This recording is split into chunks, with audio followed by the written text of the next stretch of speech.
You should have JP do Sebastian with you too. His is incredible. I know. So, because I know he's doing it. He's doing it. So, so the booker, because I was like, hey, can I have, I pitched this cockamamie idea. And then I was like, can I get like 20 to 30 people? And she was like, we can't have 20 to 30 extra people. Which I didn't think about at all. Well, they can't just stand in the back and bother the other people who are getting in their heads about doing an impression. Exactly. So I think you can crowd the back while Jess Levin gets ready to be Sam Kinison. I mean, what the fuck? That's what I thought, man. But she was like, oh, just pick from whoever is on the show already. So that I was like, oh yeah, of course, and then send me. So I just messaged. It felt like Ocean's 11. Yeah, like I was like assembling a team, which was like fun. So I just texted and messaged. Everybody said yes, even the busiest and most famous. Only one person, only Amina said no. Oh, but the way she said no was so funny that I was like, that's worth it. Like, it was better than just resounding yeses all around. She was like, I mean, but what's funnier than a Sebastian Maniscalco, Amina Amani? I know. I mean, Nori was in, like, the last time I talked to Nori, I think his mom died. And then I texted him again to be like, hey, do you want to be Sebastian on stage? You're not even going to be on mic. You're just going to kind of be doing his bits in your own orbit. And he was like, yeah, of course. And then Amina just wrote, ain't it like 50 comics on the show? And I was like, yeah, I'm just messaging the people I know, and she was like, I'm going to sit this one out. Wow. Which I thought was great. Yeah, that's probably good. She probably also has other things to do, you know? It's really that. I love it. It's a great idea. I mean, it really is one of those ideas that you're going to do once. And for everyone who's listening that doesn't know what we're talking about, Anthony, no need to bring them up to speed, Tim. Okay. I'm sure everyone's going to be Sebastian Maniscalco, and he bought all the costumes, so it's a thing that's going to happen once. Everyone at the show is going to love it, but then I bet if they do it online, no one's going to give a fucking shit about it. It's going to not be worth the money ever. Those are always the best bits, though, the ones that never end up being worth the money. No, it's immediately not worth the money. I mean, it's the wrong stuff right away. It wouldn't even, if it was the right stuff, it wouldn't be worth it for whatever I've spent. And this is the first thing I did because Julie and we've been waiting on this Comedy Central lawsuit to come through. Oh, sure. Yeah, absolutely. So that money, you got to sue them. Were you not on The Office or something? Yeah. Yeah, it was everybody who wasn't who didn't get to play Jim on The Office. It was a bunch of people. No, it was for like our first album getting royalties or whatever. So this has been like an ongoing thing for years. And if finally that money came through, the first thing I did was wasted. Is just waste it. Like waste it in such a fantastical way. And then so JP. So Joey Dardano, do you know him? I love Joey. He's really funny. Yeah, he was gonna do Sebastian. This all came about like in 4 days. Yeah, like people have had their ideas for months or whatever. This all happened very quickly, and I didn't know. So I get the thing, and he's gonna be Sebastian. So then I feel bad. So I messaged him. But then, he's doing stuff, so he doesn't have time to feel whatever. The man's too busy wilding out. He's got a while, man. He's got wiling in, man. That motherfucker's out wiling. So he's gotta be filming himself dancing in the streets or whatever the hell he does. Yeah, he's gotta give Nelly a noogie. He is big, man. That motherfucker. Even when he had nothing, he was always like busy doing something. It's true. Yeah, Nelly was like someone who you're like, yes. When he first started, you're like, I don't even know why you're in the public eye for your music, right? But then the fact that you remain so much longer for your acting work. I was talking about Joey Dardano, but yeah. Oh, shit. Oh, I thought you were. I didn't know. Nelly, it was all the Band-Aid. The Band-Aid was the thing. That bought him a lot. Yeah. Oh, my God. Did you ever do the Band-Aid? Oh, yes. I also did blackface with it. And Me too. People thought it Not was with the that, coolest shit anyone's ever done. So wait, when did you do blackface with the Band-Aid? I never did. Oh, really? I never did blackface. It's one of the very few things that I haven't done that is like as highly. Now, so we had a show. Do you know Joe McMahon? No. Very funny comedian, Joe McMahon, he's recording his special. Speaking of specials, we have Anthony Devito here. Hold on one second. Hello, and welcome to Great Hang, the greatest hang that's ever hang. I'm your Hank Tim McLaughlin, coming to you with your other hang.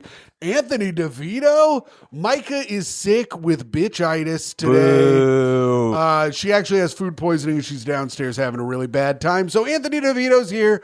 He has a special coming out. Plug your shit, dumbass. Oh, yeah, man. November 20th, 8 p.m., straight hooping on my YouTube channel. Anthony DeVito, one of the funniest comedians working today. Joe is filming a special. I think the 22nd. So watch Anthony DeVito, then go see Joe. Go see Joe. And then go to Stick or Treat tonight and see Anthony DeVito and all of the Sebastians. It's a night of 1,000 Sebastians. Yeah, a night of too many Sebastians. So Joey just got back to me today. So I was going to have JP run point because obviously JP is... Yeah, his Sebastian's incredible. So now I got to go back to JP and be like, because I felt bad that I was taking this kid's spotlight, Joey, who I think is great. So now, is Joey? This is I'm sure JP will be fine with it, but I'm dreading this. Yeah, but I'm sure JP doesn't give up. He's already doing his other thing. Of course, this is the last thing on anyone's mind. And are you going to have Joey do his thing, and then is he going to start bringing out more Sebastians? That was the idea. So the idea that Tito and I had were, he would... And this was after Tito's idea of killing his entire family? Yeah, this was right after. Okay. Tito was like, I think I could get away with it if I use the right rope. I think I could be a family destroyer, Anthony. I think I could do it. And then, the idea is that we didn't know. It worked better that Sebastian was going to be done already. I don't know if Joey's doing it now. It doesn't matter. But it doesn't matter. But he's going to come out at the end and he's going to be like, hey, I'm not obviously on mic, so my Sebastian is not to the caliber of JP or what I imagine Joey's will be. But Sebastian will come out and be like, hey, as you guys know, I cannot be everywhere all at once. Yeah. So I have hired AI. And then he would just go like, I want to introduce you to the team. And then one by one, more and more Sebastians would come out. That's good. Yeah, which I think is just fun for the audience to be like, there's 20 Sebastian Maniscalcos, each in their own world doing, and I think we're all going to do a uniform bit. Like, and I don't even know if this is one of his bits. JP just pitched that he hates DoorDash. Sure. So I think everyone is just going to kind of be like doing whatever take on that they're doing. And then I think the prime Sebastian, which is either Joey or JP, will be on mic. And the way Tito and I envisioned it, like he would be on mic and be like, let's check in with one of the Sebastians now. And then he would just be like, well, what do you say about that? And he's like, I don't know why it's group on. It feels like group off or whatever he's going to say. Yeah. Sure. And then you're going to give everyone a little Italian line? I think everyone's going to, it'll just be whatever they were saying. That'll just like. Mortadella, I don't really like any of that. Yeah. And then I don't know how we're going to end it. Tito originally pitched that. They all kiss.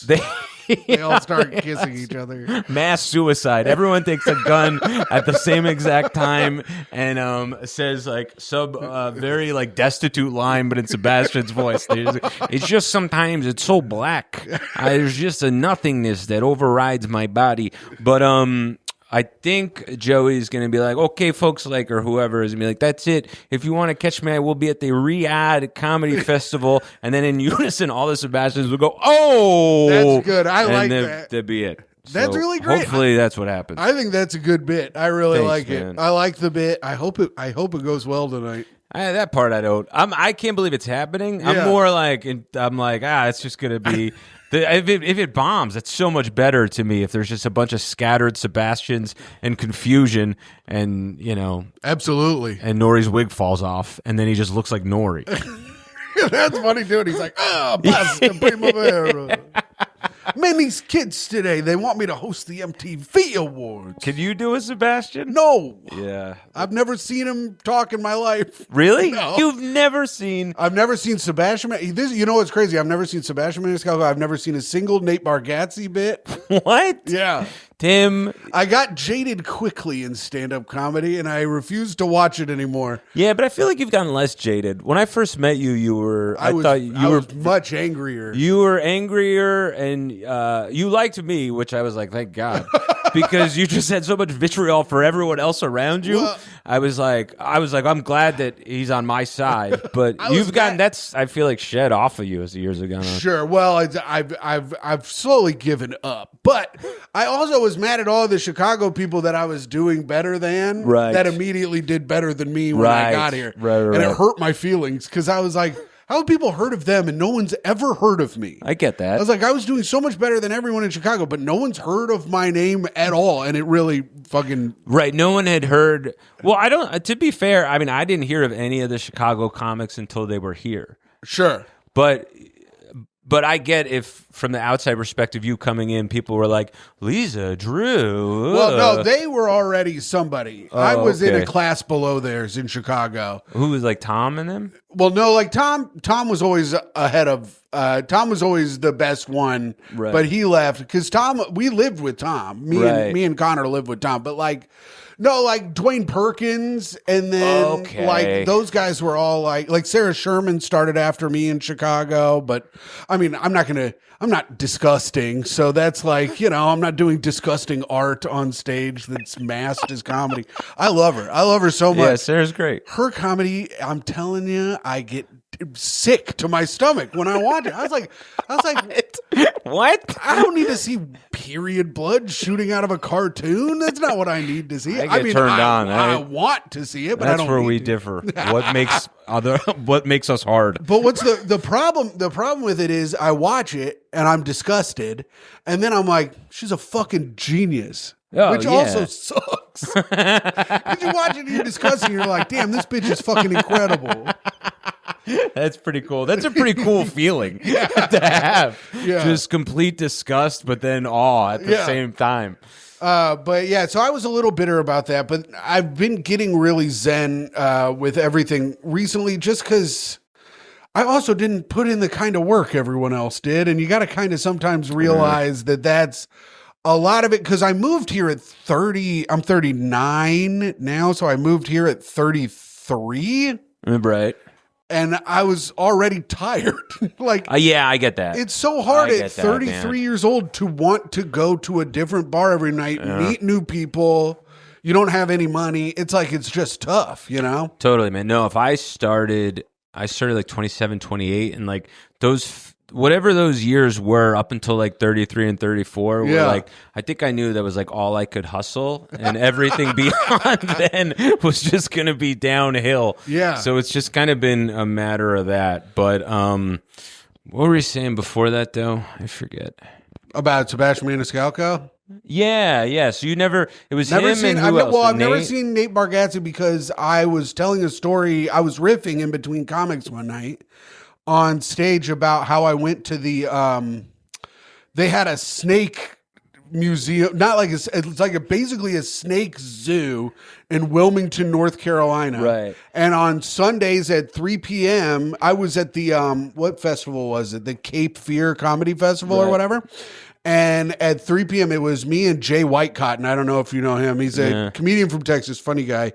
We were there watching them feed the snakes. They're all the most poisonous snakes in the world that this guy's caught himself. And because the girl before had some bit about a snake, so I started telling this snake story. And what he does is there's a huge anaconda, and he reaches in. All the buckets are of boiling water, or the water's really hot, so that the snakes are attracted to the mice and stuff instead of him, because they're attracted to heat. They can't really see. Snakes can't really see. They're attracted to heat. So he pulls this big white hot rabbit, like a full rabbit, out of a bucket. And it's me and Jay Whitecotton and a bunch of children and their parents. And he throws it into the thing.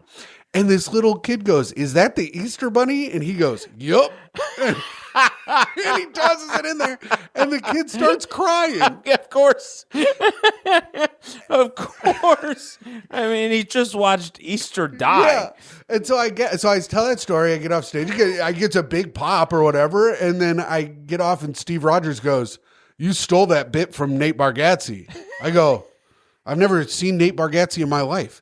And he was like, you stole that bit. I was like, no, I didn't. And then I go, how good can Nate Bargatze be if I riffed that? And it's his bit word for word. Am I the best comedian in the fucking world then? I think that's the other question you're asking, Tim, is I think you might be the best. I think right now you should be doing arenas, and you're not. Oh, I think the people of West Nyack would disagree with you. On a Wednesday. Oh boy, do they not like me this last weekend. Oh, man. Oh, did you do a full weekend at Levity? Yeah, but it was host. I had to host. I had to do 30 up top.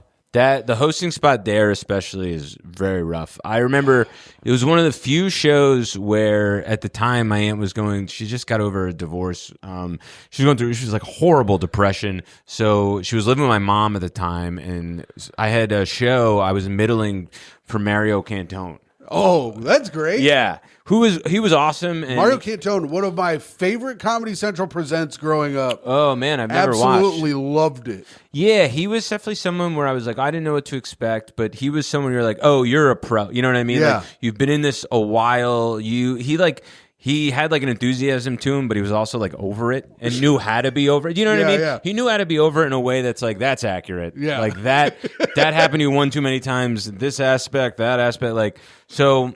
But they would just do these where it's just like, well, he's Italian, you're Italian, that's a can't miss, and you're like, well, we're gonna be doing different things. He's like a showman. He has a keyboard on stage. Yeah. He's this great performer. I've never been Gay. He's I very. guess both are kind of gay, but yeah. But he's like real gay. Oh yeah, Sex in the City. Yeah, I'm like a little floppy, but like Star of Sex in the City. Yeah, man. So his crowd, they're all Sex in the City fans, and man, I bombed, and it's one of those. It's a half hour. My mom, my aunt are there, and I bombed so strongly and fierce. Like not one thing worked, and it wasn't like being hyperbolic. It was like a 30-minute where like the next day he was like, I'm thinking I'm gonna like maybe switch up the time. He said it in a very like diplomatic way. That's and, nice like, of him. It was like very, very nice of him. But that bombing there, it's just such a big room. It's really big, and I got the call last minute to do it, but the headliner I was working with, there was a fallout, so he got the call last minute to do it. So no one was really in there because he got booked the week of. I got booked the week of. They did pay pretty good for doing because he's the manager, Sonny, who was super cool. He was like, yeah, man, I mean, you're getting paid double. You're doing hosting and featuring. I was like, let's fucking go. That is great. Once that check, like, you almost want them to be like, can you give me the check before the shows? So because they're a little happier. Because I've had that where you're like, this was the worst. I'm gonna stop doing comedy, and then they give you that double check, and you're like, I'm gonna not stop and do that again. I'll do that in a heartbeat. Yeah, and I was taking the train up there, so I took the train to the bus to the mall, and then but on the way back, I was like, worth it. Fuck it, totally, worth totally, it. Needed man. this money. I'm like, I'm going to New Orleans next week. I need all this fucking money. Yeah, that's gonna be a blast. That's gonna be fun. I'm excited to go to New Orleans. I love it there. It's full of incredible bars where I can continue my drinking. Yeah, and that's a perfect Skankfest is like that's what you're doing there. Yeah, it should be fun. Don't have a single show after the sun goes down, but still should be an all right time. Daytime Tim, man. I know. They call me old Captain Disrespect out there. This is a man who should be doing arenas. He's verbatim just riffing Nate Bargatze, and they got you at noon, Tim. These jackals, Louis J. Well, it's at least my earliest one is 2, so I got a little time to shake it off before I get up there. But like cruise shows, I know. But that's okay. It'll be fun. Are you doing just stand-up shows, or are you doing any fun like weird game show panel-y kind I'm of only stuff? doing. I wasn't booked for any other stuff, so I'm only doing stand-up stuff. Fun. But if anybody asks me to do anything, I'll be so hammered. I'll be like, yeah. That's what I mean. It's like get you on a show that's. I mean, not that you can say whatever you want stand-up, but get you on a show where you're forced to be unscripted. Oh yeah. Well, and I told because my brother's going too, and I told my brother, I was like, actually, it's not too bad because I'll be done early. Then I can just go mosey around and get some freaking drinks everywhere. And that's the one thing, like, when you're in a place like that, you get worried that you're going to be too hammered by 8 p.m. to go on stage. Yeah, but what's great about New Orleans... And by you, I mean me. Yeah. Yeah, but that's the vibe. Like that is the vibe in New Orleans, and from what I've seen, I've never done Skankfest, but that seems to be what it is. Yeah, it's pretty. Everyone's pretty fucked up the entire time. It's a nice little time out there. And then also New Orleans, like walking around Bourbon Street, like it looks like Civil War footage where it's just like a battlefield. You know what I mean? Where there's just bodies strewn about. And it's always wet. Always, man. It could be like the sunniest day of the year, and it's the wettest street you've ever seen. Man, and it's awesome. all piss. I love it. I love New Orleans. I'm super excited to go. Devito, what else do you got coming up besides your special? Plug your special one more time, because then we got to get Straight Hoopin', November 20th, 8 p.m. on my YouTube channel. I've, I think it's good, actually. Not great, but it's good. It's not great. I don't think so. I think you're a great comedian. Thanks. I like to say. I like to tell people. I go, there's two great comedians in this world. Me and Myka. And Anthony Devito gets there sometimes, I say. I have flashes. I have flashes of Tim. That's what they've told me. I go, he can't riff a Bargatze, but he gets up there. No, I think you're absolutely fantastic. Yeah, no, I'm proud. When I say good, I mean like I think it's pretty emblematic of what I am right now. It's a good representation of what I am now as a person and a comedian. Like, it's an accurate one. Do you know what I mean? Yes. Sometimes you put out stuff and you're like, that's not me. What the fuck was going on there in so many ways? This feels like it's a very accurate that. So if you like that, that's great. And if you don't, that's that kind of thing. But I feel pretty good about it. And there's very few comedians who really love their stuff that are good. Yeah, I know. I don't trust that. No, I'll admit there's like 3 jokes that got away from me. One is the closer, and you'll be able to tell if you watch the thing. But your closer gets away from you a little bit. A little bit, man. You get a little wordy with it, or do you? No, there's just like a couple lines, and I'm like, you didn't need that. You could have said that. Like you don't want it to happen then, but it happened then, but it's fine. But. No, I've never been someone who's like in love with their own stuff as much as I'm like, I can tolerate whatever this version of me is. Sure. And I think that's the best I can give myself. Yeah, because I remember you were telling us at Tito's birthday last year where you were like doing your one-man show, and you're like, you really got to talk a lot in a one-man show. I was like, holy crap. I didn't realize that it's just not stand-up. Yeah, man, it's it is rough to do.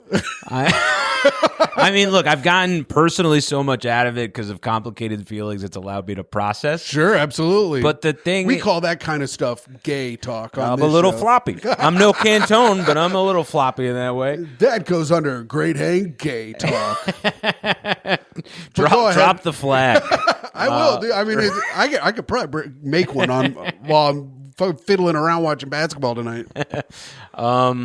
But yeah, the one-man show is like 25 to 30 minutes of it are stand-up. But then the other 30 is serious, and it's all spliced together. Yeah. And God, the look on my face when I have to go back into the serious moments and stop having fun, it's so palpable if you're in the audience. Really? I'm like, here he has to go again. And then, but the audiences that decide it's not funny from the beginning, and not because they're like, it's not funny. You can decide it's not funny. That's fine. Artsy people who want art. Yes. It's like a person who wears scarves in the summer who's like, doesn't laugh at all. And then they go, you're doing important work. And I'm like, I'd rather not. I would love to be having a good time. Half this goddamn thing is jokes. You know who I feel like had a lot of that at their show that I saw? Libby. Because her show was it's like an important topic. It was very funny. It's funny throughout. It's really funny throughout, but a lot of the people I think went in there very seriously. And I was like, I'm like laughing hard. I know. And people are just sitting there stone faced. And I was like, this is really funny. What are you people doing?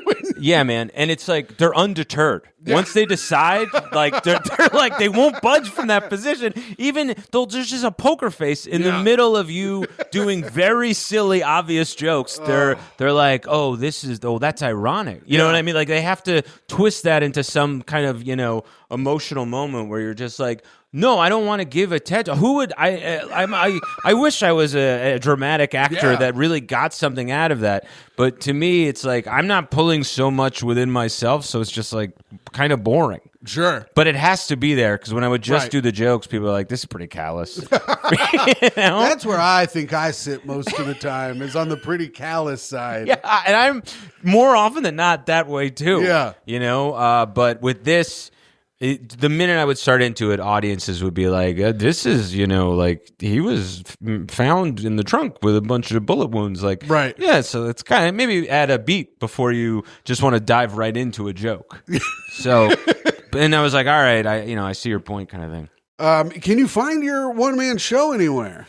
No, not right now. Okay, but I'm gonna try to film that next fall. That's great because since you're Italian American on this show, we do Tim's 3-paged play.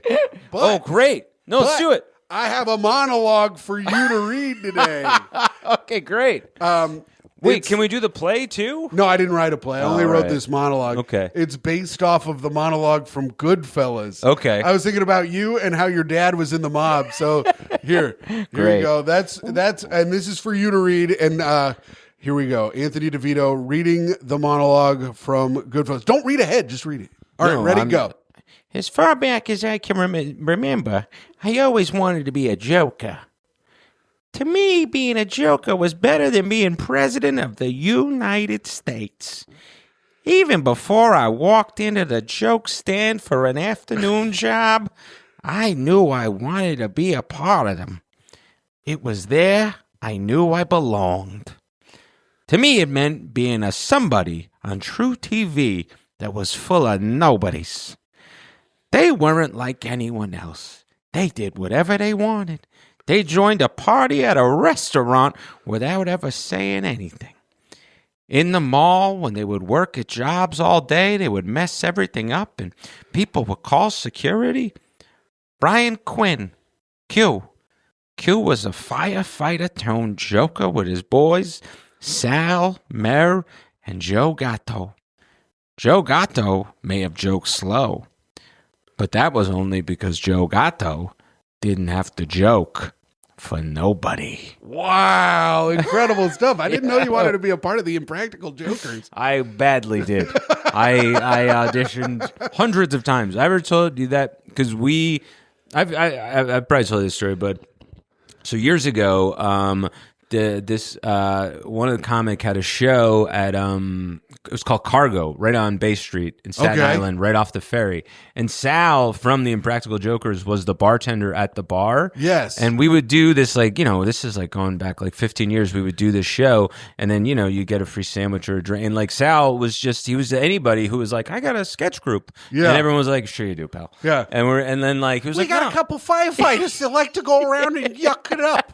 We'll call the tenderloins. Yeah, it really was that. And everyone was like, yeah, Sal, great guy. But for God's sakes, you got to hear about a sketch group and this, gay. Yeah. And then I remember walking down the street and there was a billboard for the Impractical Jokers, and I was like, motherfucker, Sal? That was real? And then it became, and then he's at Wembley. It's insane. Yeah, but great guy. That was my thing. I said the other week, I was going to have Myka read it, but since you were coming, I love to. Dude, Jesus Christ. Another thing I've never seen an episode of the Impractical Jokers. Many hotels as I've sat at. That's crazy. I know. What are you doing? I'm watching Pawn Stars, baby. I'm watching Pawn Stars, and I'm watching people stream on Twitch while they play Super Mario Brothers. Are you really? Yeah, sometimes. And I'll also watch 10-hour-long compilations of Eric the Midget from the Howard Stern. From the Howard Stern show? Yeah. Which is what I was doing while I was setting up while you were on your way here. That's great, man. Oh, it's a great life that I live. I'm a simple man. No, I love that. I'm similar. Oh, speaking of simple stuff, we got to get into our next segment. Please. Ding, ding, ding, ding, ding, ding, ding, ding, ding, ding, ding. It's time for the news with Tim McLaughlin. This is the part of the show where we do the news. God, you should host you running wild on your own is fun. This is how it goes when Mike is here, except you're not fighting back. That's what I mean. Yeah. I'm allowing all this to happen. Oh. I love it. What a cool new boss you got. I think the listeners are going to be pissed. Of course they are. They're like, why is no one attacking him? Why is no one reining Tim in? He's smiling so much. Asshole encouraging him. Oh, Jesus Christ. The search is on for 3 escaped monkeys after truck overturns on a Mississippi highway. Heidelberg, Mississippi, Associated Press. 3 monkeys remain on the loose Wednesday as searchers in mass face. Oh, searchers in. I also can't read. Yeah, I'm getting that. I'm loving it. That's a big part of Myka attacking the news. I think it's just you get too excited. Well, I get pretty excited and you know what else it is? I got a lot of real learning disabilities documented. Really? Oh, sure. What do you got? Oh, I don't know. The ones where they'd have to take me out of class. So instead of writing it down on the test, they would take me out of class and I'd explain the answer to them. Oh, okay. Yeah, I've seen that. And they'd grade me on that. And then I had to go to the little school next to the big school, of course. Had one of those. Had a teacher tell me I was the worst student she'd ever had, and she taught in the inner cities of Chicago. So that was pretty cool. How old were you? Oh, I was 28. I think I was 16. Okay. Wednesday, searchers in mass face shields and other protective gear scoured fields along a rural Mississippi highway where a truck carrying the primates overturned a day earlier. Could this be an outbreak situation? Oh. These guys are fucking gloved up. I wonder if we're going to get sick from these monkeys. Yeah. I mean, you haven't heard much from monkeys when they're due, what I mean. I mean, their last big one was AIDS. And Ebola. Oh, yes, and Ebola, which was, the gutter was where they had it. Really? Yes, when it came to New York, that one guy who had Ebola was at the fucking gutter, where I used to be a damn manager. He was bowling? Yeah. Oh, man. That's because that was the New Yorker cartoon, and it's sitting up over the desk, and I go, what the fuck is this bullshit? They go, this is where Ebola was. And I was like, good. That's good. So, yeah. What do you think about this? Oh, I'm freaking terrified. I got to learn more. I have no idea. Shit, I'm not going to go to Mississippi ever in my fucking life. I've gone once. I don't need to go back. It remained unclear who owns the monkeys, who was transporting them, and where they were being taken when the truck crashed on Interstate 59. These could be super powered damn monkeys. They could be. Or do you think it was another monkey setting them free, like in a heist movie? Yes, so these are small monkeys, and it was like a bigger chimpanzee. Right. That's actually a good idea. Busting them out. That's a good idea for a kid's movie. Yeah. Dunstan breaks out. Man, God, I'd love that. I'd love a monkey team. Yes. We got Ninja Turtle teams? We don't got any goddamn monkey teams.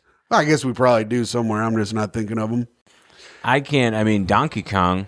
But yeah. a whole that's the Kong family, of course. Sure. Diddy Kong, Donkey Kong, Funky Kong. So there was a Funky Kong? That was an old guy. It's Funky Kong. Wow. There's a couple others that I can't think of right off the top of my head, but authorities have said most of the 21 monkeys were killed. Oh, no. Wait, in the truck? Yeah, I think they died in the crash. Oh, sure. Interesting. See, this is the callous part. Yeah. Myka, good. I'm laughing because if Myka was here, she'd instantly be like, no. Yeah, that is the hardest you've laughed all podcast when you learned that 21 monkeys died in a truck. Well, I'm imagining their bodies strewn about in cages, blood coming down. It's like that. Yeah, you're making your case better. Save JoJo. Is that from The Simpsons? Anyways, the Jasper County Sheriff's Department has said the animal experts from Tulane University examined the trailer Tuesday evening and determined 3 monkeys had escaped. Wow. They had to bring in the experts from Tulane University. Yeah, the foremost monkey experts in the country over at Tulane. They know monkeys. The truck was carrying rhesus monkeys, which typically weigh about 16 pounds and are among the most medically studied animals on the planet. Video recorded after the crash showed the monkeys crawling through tall grass beside the interstate where wooden crates labeled live animals were crumpled and strewn about. Jesus Christ, that's less funny. The truck was no longer at the scene Wednesday, but the searchers in gear. Do you think one of the monkeys drove it away? Yeah, that's what I kind of think. I do. Including white coats, gloves, and hairnets, were checking the fields aided by law enforcement. It sounds like when they were looking for goddamn E.T. Yeah, they had the same crack squad on the monkey case. And instead of guns, they got replaced with walkie-talkies. Jasper County Sheriff Randy Johnson said Tulane officials reported the monkeys were not infectious. So that's good. Okay. Why don't they put that at the top of the thing? That's got to be other, because then it's like, whoa, how fun is this? We just got some loose monkeys running. I don't know what you got going on in Jasper, Mississippi, but I would imagine this is going to be the most exciting thing that happens in a decade, where it's a scavenger hunt for these monkeys. I got to assume the water in Jasper County has to be more infectious than a monkey. Yeah, I don't think there's anything a monkey could do. Okay, so they were being transported for medical purposes, or they said they didn't birthday parties. They don't know. It could have been birthday parties. It could have been for a doctor's birthday party. We just don't know. A little mix of the two. Nonetheless, Johnson. Sure. Oh, shit. Johnson says the monkeys need to be neutralized because of their aggressive nature. Whoa, come on. Neutralizes too much. God damn, they really love to kill stuff down there. Yeah, man. I guess they were like, close enough. Jeez. Myka and I were talking because she was in Arizona over the weekend with friend of the show, Tim Dillon. And she was like, the water here sucks. And I was like, there's only like 3 good places in America with good water out of the sink. And New York water is like, and this is the one thing when people are like, yeah, it's in the water. It's in the water. New York water is fucking goated. It is crazy how good it is. Do you agree with me? I do agree with you. All right, thanks. That's all I really want. What are the other 2 places? There's in Michigan, they have like spring water off of a night, like a good spot. And then I can't remember the other place, but it might be Connecticut that they get their same water from us, I think, or from here, I think. But yeah, New York water is like, it's so much better than every other water in America. Yeah, it's like crazy. So. Yeah. I go back to Indiana. I was like, I used to drink this trash every day of my life. You're from New York, right? Or New Jersey, but yeah, close enough. It's the same water probably, right? Yeah, I mean, I think New York really prides itself on it. I've never heard Jersey also like wants to not be associated with New York. There's a lot of weird Central and South is different, but North Jersey specifically, I mean, it's just a lot of Italians who like New York is a breeding ground for people that think they're better than them. Right. You know, so and this water's helping the cause. It's swung me. Flyover trash, shit ass people drinking their fucking pig shit out of their goddamn sinks. So wait, were the Italians you grew up with like? Did they feel like looked down upon like on The Sopranos? Yeah, but it's it's self-induced. There's no one's looking down on them. No one's there. They've just invented an enemy. Okay, so you think David Chase, when he had the New York guys looking down on the Soprano guys, do you think that was in David Chase's head? I'm sure everything was in his head. I don't know. It was, however that's written, it's so... The Sopranos was something, and this is notwithstanding of like whatever my dad's family was. I had no... The Sopranos was so accurate for growing up there that it was like, why would we watch? Oh, really? Like, these are all the people around us. Only now, looking back on it, there's like, oh, it's like a brilliant show and the characters and like everything attached to it. But at the time, like, I don't remember any of us watching it because we were like, this is so... Yeah. It's too accurate. There's no entertainment here. That's the difference between Italians out here and Italians in the Midwest. Midwest Italians dream.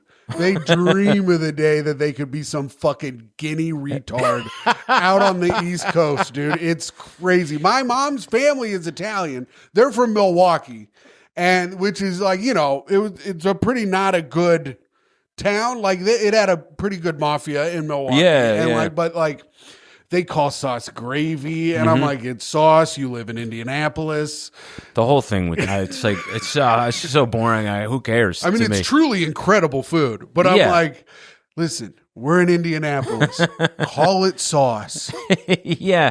I mean, I will say, look, people did, obviously love it in the area. I mean, that was one of the greatest like things I've like watched, listened to was the local radio the day after the Sopranos finale. Yeah. It was they were just letting Italians go wild. Just calling in, and it was awesome, man. It would just be Italians and be like, "Hey, Elvis, what's going on?" Just here, like, "What the fuck was that?" Like, just like one call after another, being like, "What exactly did I watch last night? That was a monstrosity from God." That was awesome. That was beautiful. Dude, I love the rare occasions when the radio really lets people go off, because I've told this story on here, I think, before, but in Indianapolis, in Indiana, as a state, the movie Hoosiers is based on the fact that there was no class basketball. So all of the high school teams played in one giant tournament. So it didn't matter how many kids were at your school or how few, you all played in the same tournament, right? Yeah. And that's why Milan High School they only had 86 people that went to their school. Right. That's why them winning was like that's why they made a movie out of it, right? And so like the whole thing, everyone all the time, old people would call in and they'd be like, we got to get rid of class basketball. It's ruined the sport, right? So that's what I would listen to growing up. And then I started working for my dad in a warehouse where I would just sit in a warehouse and listen to sports radio I'd be working around, and then we'd have to take a couple breaks because bees and wasps would get back in there. But once they were out, we go back to work. But I'd be listening. I'd be so bored, and I'd just call in, and I'd be like, "Yeah, I want to talk about how I think that they really need to move Reggie Wayne inside more, because I think that he could be much better as a slot receiver than a downfield threat or whatever." And they'd be like, "Okay, we're going to put you on hold for a minute." And then I'd get on. I'd be like, "Class basketball is ruined." and he goes, and then because it'd be live, and you'd hear him, and he'd get tons of phone calls now. And he's like, "We're not talking about class basketball. No one bring up class basketball." Man, what a cool thing. Yeah. I didn't realize that about Hoosiers. Yeah. Class basketball. Anybody could play anybody. Anybody played anybody. Wow. That's why Indiana also has some of the biggest field houses in the United States, because different cities would build these huge field houses so that they could get the regionals and the sectionals in their town to make a bunch of money. And now there are a bunch of abandoned field houses because they got rid of it. Whoa, what are they going to do with the field houses? Well, you can kind of just go in there, fuck around, smoke cigarettes, bang your lady. I don't know. I don't know what they. You were never involved in field house culture. Not really. Well, I was in the city. I got to go to the main field house. Right. I was a Butler man. I got to go to Hinkle Field House. That's right. Wow. Where they measure the rim. And in Hoosiers, he measures it out. He measured it out, and he goes, "Look, it's the same here as it is everywhere, you know?" And that's Hinkle Field House where Butler plays. I grew up down the street from it, so I would just go play there as a kid. That's great. Now they're in the Big East, and you can't fucking go in there anymore, pieces of shit. My dad and I would pretend to be alumni, and we would go into the alumni halftime thing and get a bunch of free beers and bring them back to our seats. Oh, man, that's great. Oh, my God. Yeah, we used to, because, my uncle was like this All-American at Seton Hall. Oh, wow, cool. Yeah. So he was just like big, to-do point guard, and we would go back to game. Like, it was funny. It's funny when you meet a person, and you're like, "Oh, I just know you as bloated alcoholic." Right, sure. But then, be like, they would fucking, his face would be on the thing, and people would come up to him and stuff like that, and you'd be like, "He drove here drunk. That's crazy." Yeah, it's insane. Yeah. Dude, that's cool. Man, so your uncle, you would go to a Seton Hall game with your uncle, and it would be like you're in there with like an A-list celebrity. Kind of, yeah. It would, especially there, because he wasn't at the time too removed because he played in the 70s. As the years went on, then it was like, hey, no one's noticing this guy anymore. Yeah. But yeah, because he held the collegiate assist record at Madison Square Garden for like, I think up until like 15 years ago, maybe it was broken. Holy shit, that's yeah, so he was cool. a big deal. That's really cool. Damn, that's awesome. Yeah. he tried to. I probably told you this, but yeah, he was like, it was like a big, because I was obsessed with basketball and I wanted to be like him. He was the only like male figure I had. So, Sure. But I remember there was like the one day where I was like, oh, I probably don't want it as bad as he was. Like, and he grew up like poor Irish Catholic, like had to fight for everything. I was raised coddled by all women, Sure. So The Arcurie, we call it. Raised by a bunch of ladies. Yeah. Well, he had a dad, but he has a bunch of sisters that bullied him. Oh, sure. Yeah. I get it. Yeah. So he's trying to teach me in the backyard, and I finally get him to help me, and he's like, all right, here's you play defense. And I'm like, I can't, what like mystery is he going to have? And he was like, you step on their toes, you tug on their shirt, and then in their ear you whisper a racial slur. Yeah, you told me that. That's so funny. I know. I was like, I can't do the first two. Like, I really don't think I'm going to be able to get to the third one. Listen, man, I'm not coordinated enough to grab their shirt, stomp on their feet, but the third one is absolutely right up my alley. Yeah. North Jersey has trained me well. And he's like, and then do not do it in reverse. You gotta close with the racial slur. That's so funny. I mean, it's a proven technique that works, and it gets in people's heads. Yeah. Like John Stockton, they're like, John Stockton is mean.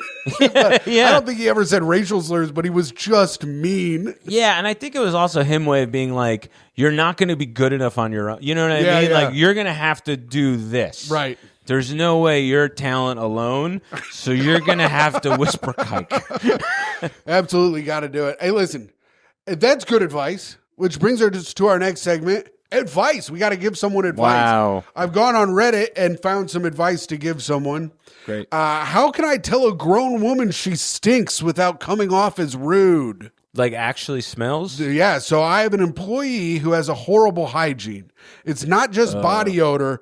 It's like you forget to put on deodorant. She smells like straight up booty. It's like she's never brushed her teeth and has never washed her work uniform and never washed her ass. So it's like that. Yeah. Within a few feet, the odor smacks you in the face, and it's not just me who notices. I have other employees who have pointed this out. I need to tell her that she needs to work on her hygiene, but I don't understand how someone isn't conscious about this type of thing. So that's basically it. If it was a here and there thing, it would be fine. I just wouldn't say anything. It's every single day she comes into work, and it's quite hard to even be in the room because it's so awful. Being the boss, I have to confront her, but I've never had this issue with an employee before, and I don't know how to navigate it. It's kind of tough because you don't know what, I mean, I was a boss. The manager of the bowling alley, of course. Where they got Ebola. I had an Tim's watch. I had an employee come in drunk. Uh-huh. And I go, hey, man, you can't be drunk at work. And he goes, I'm just Buzz. And I go, brother, I am your boss. I know we are friends, but I am your boss. Just say you're not drunk and walk away from me, dumbass. It's so funny to be like, look, I'm clearly giving you the benefit of the doubt to be like, come on, man. Yeah. I'm just like a little drunk. Right. Yeah. So how would you handle this if you were the boss? What would be your move here?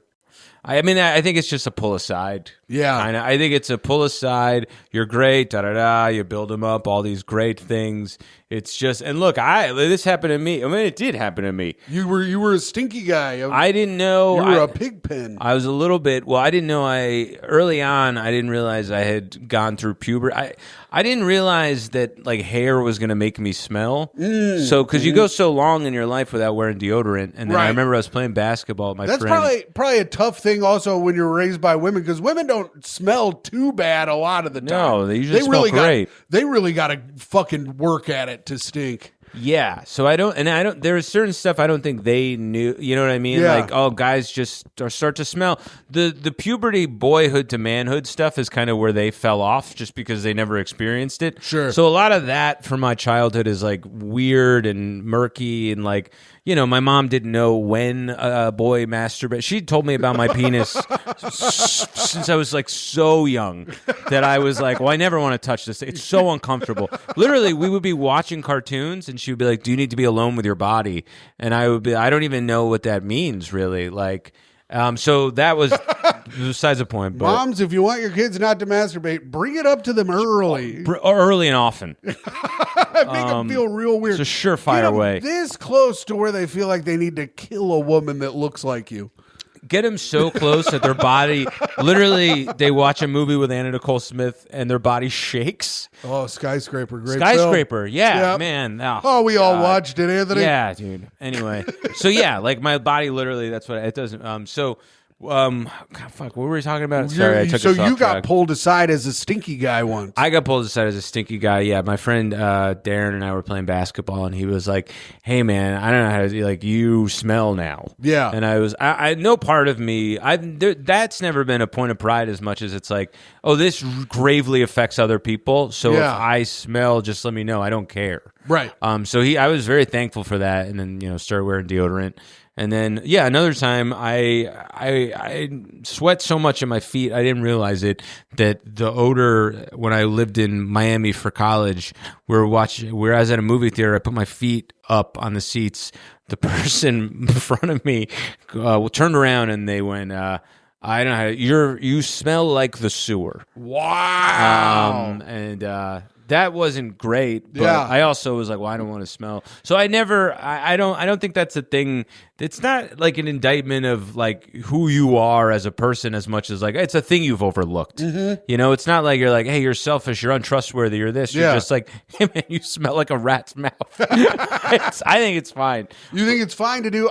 Here's my thing. But you let him into your world so that you go, I've been there, I've been you. Oh, kind of. that's nice. Yes. I'm going the opposite way. Great. You bring your most out-of-pocket friend to the not job, bad. and you have them go, damn, who the fuck stinks like shit around here? It's not bad. Yeah.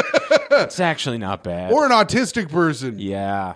That'd be good, too. That's probably good because then you go, they can't, you know what I mean? They can't help don't it. do Yeah. that. You keep nodding your head at him. Damn, that's crazy. Yeah, I remember. I have a very vivid memory of I started wearing deodorant in middle school, maybe 8th grade, and I forgot one day. And after gym, I smelled myself. I was like, holy shit, this is embarrassing. And I washed my armpits with soap and water in the sink at school, but it was already on the shirt. Yeah. You don't realize the early days of smelling, you don't realize where it is. Yeah. You know what I mean? Yeah. And I'll tell you this, you'll also start to smell a little bit on your when you really start binge drinking. Because even though you're showering every day and you think you're keeping it together, you haven't washed your pants. You haven't washed your pants in a while. And you're in class and those pants fucking stink. One day I was in class, I was like, damn, what the fuck? And then I go, oh, that's my fucking pants. Oh, I isn't was that the like, worst? oh, brutal. When you do a bend down, this happened to me so often. When you do a bend down to get something, Yeah. and you get a whiff of your own crotch, and you're like, I got to go home immediately. Myka, I was scratching my balls one day and I smelled it. I go, oh. And Myka goes, what does that smell like? And I go, and I put it up and she goes, oh. She almost vomited. I was like, let's fucking go. Yeah. Did you have friends? I had one friend who used to fart into the cup of his hand and then try to throw the fart at you. Oh, yeah. It's the best. I have one of the best farts that's ever happened. I think in history. So it was back when I lived in Chicago. I was going up to film.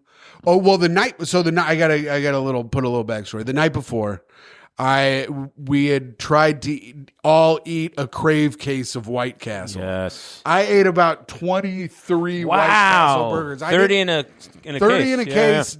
I only got 23 down. White Castle turns my stomach. So Sure. the next day I have to drive up to Evanston, Illinois with my buddy to film this thing. And I farted in his car. And he had to pull his car over and open the doors. He was like gagging, and it was horrible. It was truly one of the most rancid smelling things that's ever come out of my body. And we get back into the car and we're going up or whatever. And we film the thing, everything's shot, and it's all fun. And I'm taking the blue line back down from Chicago because I wrapped earlier than everybody else. I get a call on my phone. My buddy goes, "Hey man, just thought I'd tell you, I had to turn the heat on in my car and your fart came back out of the heat and a girl threw up." And, and I'm on the train going, "Yeah!" I was like, That's the coolest thing I've ever heard. To this day, it's the best fart I think I'll ever have in my life. Wow. I mean, the best fart I've ever seen was my buddy Paul Krebs. We wouldn't let him get any salad or breadsticks at Olive Garden. We had been drinking all day, and we went to Olive Garden. We wouldn't let him get any salad or breadsticks. So he took my buddy Danny, took his plate off of the table, stood up, bent down, put the plate under his butt, and this place is full. The Olive Garden is full of people. Ripped the loudest fart ever onto his food and then set it back down on his plate. Wait, why wouldn't you let him get breadsticks or salad? Because fuck him, dude. Why? Because he can suck our fucking dicks, bro. That's pretty great, man. The density of that other fart had to linger. I couldn't believe for it to then come through the vent. Oh, girl, I mean, hours later. That's huge, man. It was incredible. That's amazing. Isn't it crazy sometimes when you fart, it's so smelly that you're like, I can't believe I'm not dying. You know what I mean? Like, tomorrow I just go back to me? That's insane. Oh, man. And then sometimes you'll have such bad diarrhea that you're like, I think this is how the rest of my life is going to be. And then the next day you're out able to run. I mean, you're not running, but you're able to do it if you're out there. To. Yeah. Well, Devito, I was worried we wouldn't get to the hour mark without Myka because normally we do reviews for the podcast where we read people's comments and their reviews that they leave for the pod. Okay. But I normally don't do it when Myka's not here, but we've gotten basically to the hour mark. So I had one more thing prepared. Great. I wrote a would you rather. It's nasty. I tell you, man, I did a Would You Rather show where I was, it was like a panel of comics, and all of them were like, hey, what would you rather be raised by, like a lobster or your dad? Okay. And then the one I got was like, hey, would you rather toil away in mediocrity as a comic or be another kind of comic who is doing an impression of what they think a smart guy sounds like? And I was like, how fucking dare, like everybody else got like, well, would you have like 6 fingers or 100 toes? Would you rather eat candy all the time or chili? They were like, well, would you rather, here's the 2 things you're worried about the most. Yeah. That's really good. I think this one's not nothing like, this one's not existential. Great. Would you rather eat the gross pimple stuff that they scrape off your nose? Oh, sure. Off of, not yours, a stranger's nose with that, when they do that scraper? Mm-hmm. So a whole scraper thing of that once. You just got to eat that once. Or every time you eat for a week, you got to get your eggs Danny Thomas style. What's Danny Thomas style? Okay, so that's where you lay under a glass table like that and a woman shits on it. So while you're eating for every meal, like not for every meal, for one meal a day for a week, you got to eat while a woman shits on a glass table while you lay under it. Or you got to eat a whole thing full of the pimple stuff. I think I'd eat a whole thing of the. Honestly, the shit part isn't there's the layer of glass that's not so crazy to me, and I think I would just get kind of used to it. Yeah. I think it's the laying down eating for a week that would fuck with me. So I would do the pimple. I think laying down and eating for every meal would mess me up. I mean, I guess you wouldn't have to eat laying down. You could just get your eggs Danny Thomas style, of course. That's what it's called when a woman shits on a table. Because Danny Thomas, the philanthropist, is people don't know this, but I'm trying to get the word out about getting your eggs Danny Thomas style. He has a children's hospital in Memphis. He was a rich guy and a TV personality who liked to lay under a table and have prostitutes shit on it while he laid under there and beat off. And I've told this on the pod a million times, so I'm sorry, everyone, but I told Joe Nunnick, I was like, here's a sketch. It's the one, when they're on the subway and someone's drawing someone. I go, you're drawing the person laying under a table and they're getting shit on a glass table. And they show it to them and they're like, ew, what the fuck is that? And you go, it's called getting your eggs Danny Thomas style. And they go, oh, cool. And they after How refined. After they hear the name, they like it. But then Nunnick said he told his manager, and his manager said, absolutely do not do that. His manager fired him on the spot. So it's been a great ride, but... I think aren't risk takers anymore. I think I'd go with the pimple thing too, because it's just it's a one time, man. But I had to sneak in eggs Danny Thomas style somehow. I like that I know it now. Yeah, well, now you know it. Spread it around so people know as well. And also, you know what else you should spread around? Tell everybody about Talktown. Welcome to Talktown. Oh, yeah. Listen to my podcast. Welcome to Talktown with Greg Stone and Allison Libby. You've had them on here. We've had Libby on. We haven't had Greg on, but Greg lives in New Jersey, and it's gonna be tough. We also recently, not recently, but for the last year or so, have just been doing it, the two of us, unless someone has a thing. That's thing. Nice, so we've just been kind of doing it, the two of us, and it worked out today because Myka's fucking sick. True. Oh, okay, got. So that's good. Bad. But three of the funniest comedians working today: Libby, Stone, Devito. What more do you want? Well, the reviews say a lot. Oh, really? But no, I don't know. I've never read. I have a review for you. Please. Tom Takar said he was listening to Welcome to Talktown while he was playing video games, and his wife, Antonia, liked it so much she started listening herself. Yeah, that's the Libby effect. Yeah. Because when Greg, myself, and Brendan Ayer did the Rat Dude cast for 10, it was exclusively guys. Oh, sure. And the same, and which we like, but it was the same kind of guy. It was just us, but with less confidence. Oh, yeah. And charisma, but it was like the same, just like fringe freak. It was awesome. Loved them. Harmless, nice people. I love it. And then check out DeVito's special on the 20th. And anybody listening to this, if you're in New Orleans, we're excited to see you. And I did read all of your comments. And for everyone who said they're excited to see us in New Orleans, we can't wait to see you. And gang, thank you all very much for watching. Like and subscribe. And that's it, motherfuckers. We have to do sign-offs. That's our last final thing. Okay, signing off. It is I, the greatest man to have ever lived. The Riffing Bargatze, they call me. Your Patreon dad at patreon.com/greathang, where we had a new episode with Jeff Sheen just the other day, and his life is not going well. So if you want to check that out at patreon.com/greathang. Your Patreon dad and your free feed best friend, Timothy Grady McLaughlin II. And now you got to just say signing off and do your sign off. Signing off, Anthony the Cavalier DeVito. From the rich hills of Virginia to a home near you. Awesome. And we hope you guys have a great rest of the day. Bye.